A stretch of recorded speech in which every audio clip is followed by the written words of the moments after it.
This is the Golden Ball pub, or to give it its nickname, the Snatchums. This whole area is known as the Snatchums to the people around Lancaster and Heysham and Morecambe. And it's called the Snatchums because of something called press ganging, or a press gang. You're probably thinking, what, the ITV kids drama Press Gang featuring Dexter Fletcher? No, a different kind of press gang.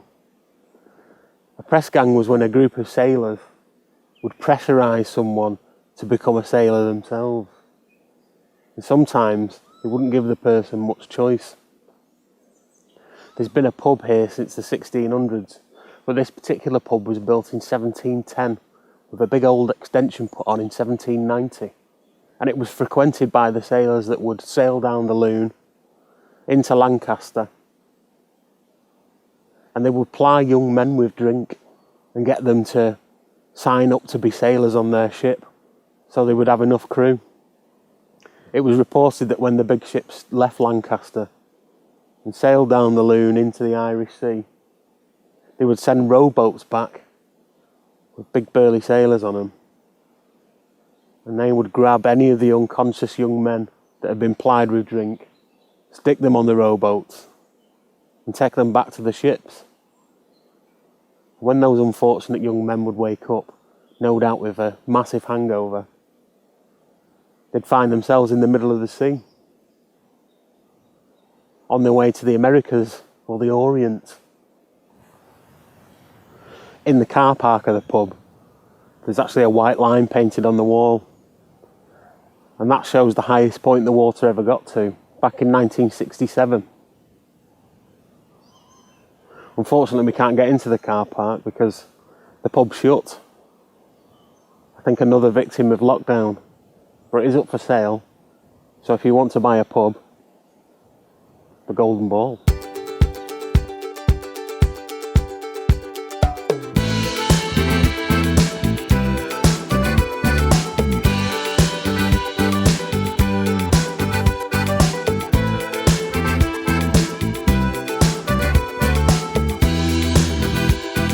Washed in clean by a riverside. They told you the... Well, it had to happen one day, Bimble, as a flat tyre. Let's change this. Washed in clean by a riverside. They told you the news.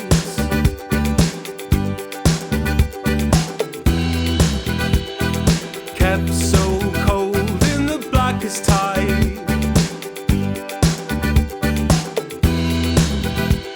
If only you knew. What a kerfuffle. All changed now. I hope they've got a toilet so I can wash my hands. I'm a bit filthy. It's most probably all over my face. But that's the Bimbler's life. Onwards and upwards. If only you knew. I've heard what they've said, ignored what I read, and looked to the bright side. Oh, there appears to be a gang of horses. Well, a gang of horses, foals, and I think a donkey, blocking our path. And there doesn't seem to be anyone in charge of them. It's a standoff. Us versus the horses. They're just moseying along, these horses.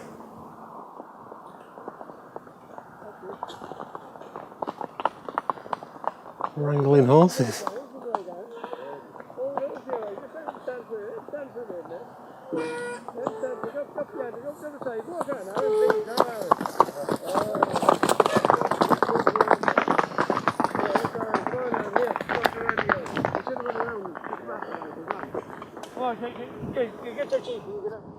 You don't see that every day. That's not a usual Bimble treat. A standoff between yourself and a load of horses. Felt like a cowboy.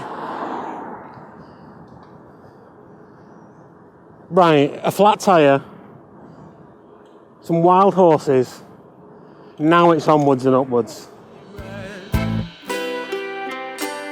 And look to the bright side. So here's to the bad times, forgotten in good lights. I won't let you down.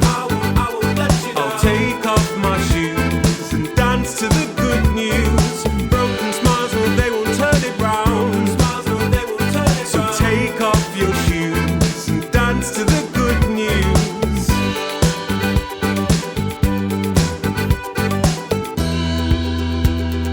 Left too long in the passing time.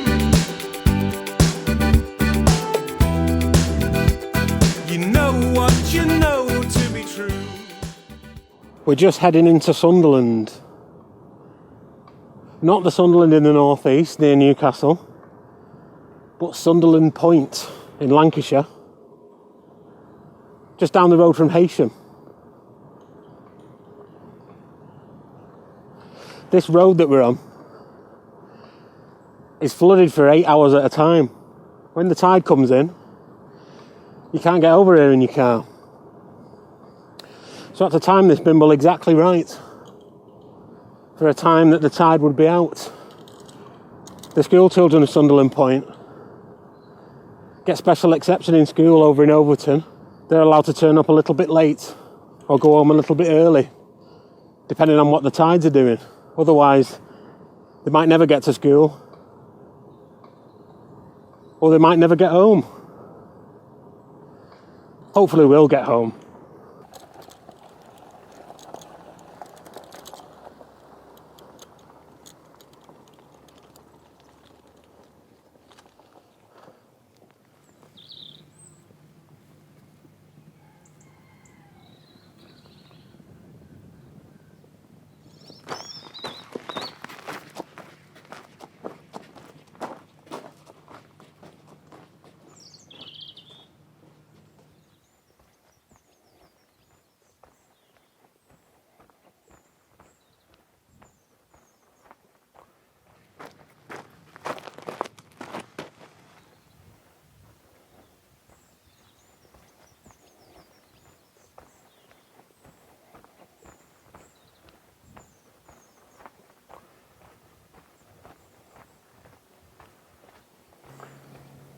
This funny little hut behind me is a camera obscura.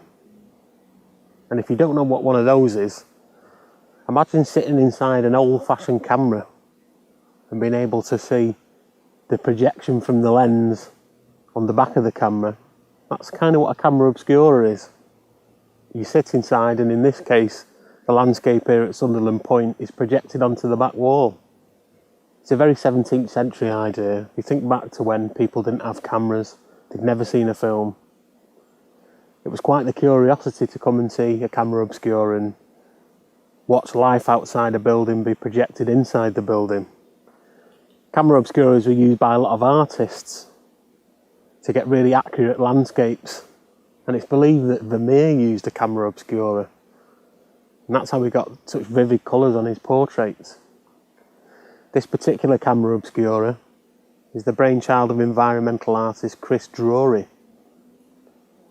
Apparently he's built 15 of these all across the world, not just here at Sunderland Point, but in Nashville in the Alps.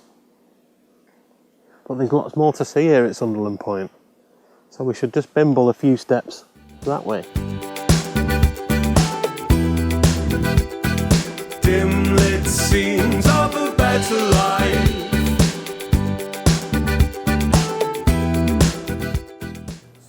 Behind me is Sambo's grave. That's not a name that I give it. That was a name given to a man in 1736. Slavery was big business in Lancaster. Lancaster was the fourth biggest slave trading port in the UK. In 1790 they banned slave trading in everywhere in the UK apart from Liverpool. So a lot of the merchants from Lancaster moved to Liverpool and continued to trade in slaves there. there was such uproar that they banned slavery in Lancaster that the people around here in Overton, Middleton, Heysham, Lancaster got a petition together. They wanted slavery to continue, and for the average working person it sort of made sense for them. That was their livelihood, that's how they put food on their table. And of course there was the rich merchants. They wanted to continue to make thousands of pounds. Slave trading wasn't banned in the UK until 1807. In fact, slavery wasn't abolished in the UK until 1834. That's when it was actually made illegal to own a slave. It was believed that Sambo's master left him here at Sunderland Point while he went into Lancaster on business. And locals said that Sambo was so afraid that he hid himself in the attic of a hostelry, and 4 days later he died of fright. That's thought not to be correct now. It's thought that he probably got one of our strains of cold or flu. He wouldn't have had any immunity to it, being from Africa. A normal cold for us was a big illness for Sambo. So 4 days later he probably died of a fever. And the people of Sunderland Point buried him here. And a few years later, a local priest put a gravestone up for him.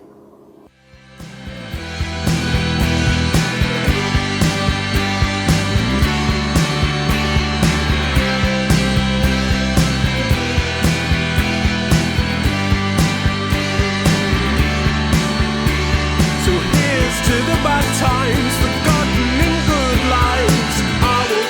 I will let you down. I'll take off my shoes and dance to the good news. Broken smiles, well, they won't turn it round. So take off your shoes and dance to the good news. Take off your shoes and dance to the good news. Take off your shoes and dance to the good news.